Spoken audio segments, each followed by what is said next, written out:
Okay, maski ako kinakabahan na rin ako kung ano ba ang mga sunod na kaganapan dito. 4v5.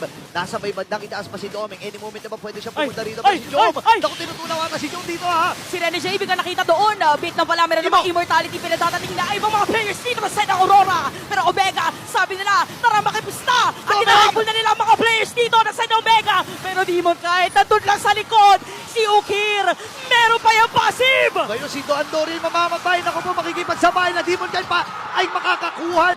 Kuya lang ng Omega ang nandito para dumepensa. Oh no, ang taas ng timer. Kailangan salubungin ni Chuck Mamba ito. Nagamit na rin yung Glory Spotlight. Sinasalubong lang ni Chuck Mamba. Napakakunat ng kabayong ito. At meron pang catapult dito, side ng Omega, nililiko sa Ala, gitna. dinadala. Dito ka!